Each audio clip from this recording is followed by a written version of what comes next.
अध्यक्ष इंजिनिअरिंगच्या अध्यक्ष रोटरी क्लबचे अध्यक्ष सर्व विविध पक्षाचे पदाधिकारी आणि उपस्थित मान्यवर सर्वांची नावं घेण्याचा वेळ झाला आहे। आम्हाला फ्लाईट पकडायची आहे, त्याच्यामुळे भगत राहू नका। आपल्याला एकच गोष्ट सांगतो की हा महोत्सव झाला म्हणजे सावंतवाडी महोत्सव होणार नाही असं बिलकुल नाही।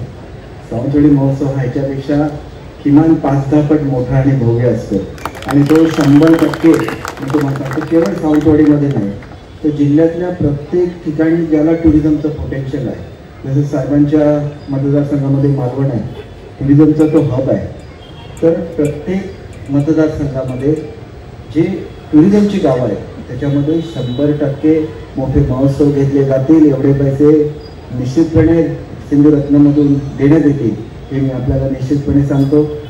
सावंतवाडी महोत्सव सुरू करण्याचा मागचा उद्देश असा होता की पर्यटक येत असताना केवळ त्यांनी मनोरंजनाची बघण्यापुरतं येऊ नये, तर महिलांना त्याच्यापासून रोजगार निर्माण व्हावा, स्थानिक लोकांना रोजगार निर्माण व्हावा, त्याच्यासाठी आपल्याला याचं एक चांगलं असं नियोजन केलं पाहिजे, वेगवेगळ्या पॅकेजेस तयार केल्या पाहिजेत। कसं होतं की हा जो महिना आहे त्याच्यामध्ये सिंधुदुर्ग जिल्हा पूर्णच भरलेला असतो सर, त्याच्यामुळे ज्या सीझनला हॉटेल्स मोकळे असतील त्या सीझनला लोकांना रोजगार निर्माण केला पाहिजे। त्याच्यामुळे आपल्याला ज्याला वेळ असेल त्याला आपण तिघे एकत्र बसू, राणेसाहेबांचं मार्गदर्शन करू, कारण जगभरामध्ये जे फेस्टिवल्स होतात ते स्लॅक सीझनला होतात, म्हणजे लीन सीझनला होतात की ज्या वेळेला बिझनेस नसतो। 31 डिसेंबरला तर अख्खा सिंधुदुर्ग जिल्हा भरलेला बसतो, सगळे हॉटेल्स फुल असतात आणि त्यावेळेला करण्यापेक्षा त्या महोत्सवांचं नियोजन हे वेगळ्या वेळेला करता येईल का, ज्यावेळेला आपल्याकडे आंब्याचा सीझन असतो त्यावेळेला करता येईल का, आपलं वैशिष्ट्य लोकांना बघता येतील अशा तऱ्हेने करता येईल का, पॅकेज टूर्स कुठे कुठे देता येतील याच्यावर आपल्याला विचार करता येईल। एकच गोष्ट मी सांगतो की निवडणूक संपल्यानंतरचा हा पहिला कार्यक्रम आहे, त्याच्यामुळे सर्वात वसंत तुमचे आभार मानले पाहिजे की तुम्ही मला चौथ्यांदा निवडून दिलेला आहे आणि तुम्हाला तुमचे आभार याच्यासाठी सुद्धा मानले पाहिजे सिंधुदुर्गवासियांच्या की एक उमदा नेता की ज्यांनी खासदार म्हणून नेतृत्व केलं त्यांना आमदार म्हणून सुद्धा तेवढ्याच चांगल्या मताने आमच्या जिल्ह्याने निवडून दिलेला आहे। आणि मी तुम्हाला सांगू इच्छितो की पुढच्या काळामध्ये आम्ही टीम म्हणून काम करू, या जिल्ह्याचा चेहरा मोहरा पालटण्याची ताकद ही जी लोक मनापासून आपल्या लोकांसाठी काम करतात त्यांच्यामध्ये असते।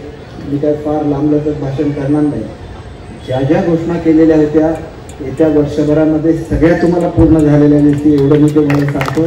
आणि संदीपजी तुम्ही आता चांगलं हे केलेलं आहे, त्यानंतर हे पूर्वी देणार होतं तर तुम्ही थांबवलं अगोदर झाले असते, केवळ तुम्ही एकमेव व्यक्ती की जे त्यांना थांबवू शकले माझ्याकडे येणारा आणि म्हणून मी आपल्याला सांगतो की सगळ्यांनी एकत्र काम करा, आपल्या जिल्ह्याचा खूप विकास करा आणि ह्या विकासाचं केंद्र हे सुद्धा त्या काळामध्ये सावंतवाडी संस्थान राहिलेलं आहे। बापूसाहेब महाराजांचं त्यावेळेचं नाव, शिवरामराजेंचं नाव, हे सगळं त्यांनी जपलेल्या हस्तकला हे सगळ्याचं एकत्रित आपल्याला परिणाम म्हणून आपला जिल्हा हा गोव्याच्या हाईटला आपल्याला न्यायचा आहे आणि ते करायची शक्ती श्रीदेव पाटेकरांनी देव अशी मी ईश्वरचरणी प्रार्थना करतो।